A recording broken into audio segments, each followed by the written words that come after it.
People all over the nation have been showing their support for Charlottesville, including here in central Alabama.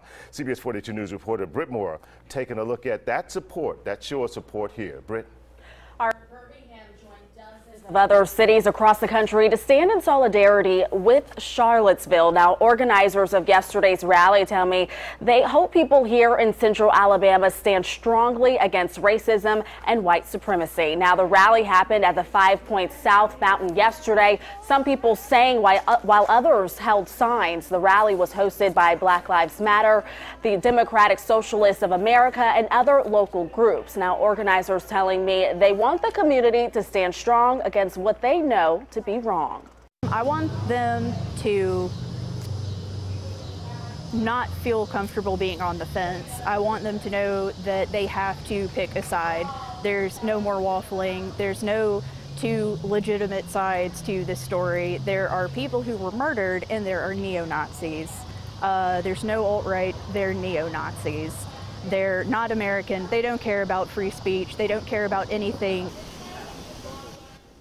Now, we know the Alabama NAACP was quick to condemn the weekend violence, calling it a shameful day in American history. Now, obviously, a lot of what happened Saturday still setting in, but many people I spoke to tell me there are issues in every city, like we know, but the work starts with the community. Now, Britt, of course, you worked in Charlottesville as a reporter before coming here to Birmingham. This whole class started over the protests about the removal of the Robert E. Lee statue.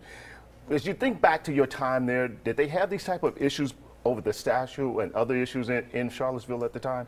It's definitely very deep rooted there in Charlottesville. Now, I moved in May, moved here to Birmingham. Now, the city in April of last year had brought up issues to start up a Blue Ribbon Commission looking into the removal of that Robert E. Lee statue at the public park there. But prior to this, we know 2015 discussions about monuments in South Carolina and Confederate flags in Louisiana were brought up. But a lot of this stemmed through the Vice Mayor, Wes Bellamy, in Charlottesville. He kind of spearheaded this effort, and then Jason Kessler is the man who started this protest, and he organized it. He then began to attack the mayor there, the vice mayor, and that kind of spearheaded all of these other issues in the city. So there are definitely racial tensions, as with any other city in America, but I think Charlottesville, a lot of people who live there, like myself who've lived there, I was disheartened, I was saddened, because I know the framework of what Charlottesville represents is not this. Right. It's a very welcoming city, a very inclusive city. And you look at some of the video there, the vice mayor,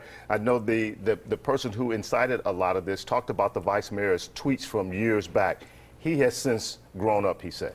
Exactly. So that Vice Mayor, Wes Bellamy, he tweeted back in 2009 all the way to, I think, 2012 about the fact that I guess he was not a fan of white people. And since then, he's come out, he's spoken out and said, you know, I was not mature back then. I've grown up since then. I've become a better man. Right. So that's kind of the stem root of a lot of the issues now. And with that, Jason Kessler, he dug into those tweets, and he started all of this in the city of Charlottesville. All right, Britt, thanks a lot. Thanks for your insight and some perspective from that time now.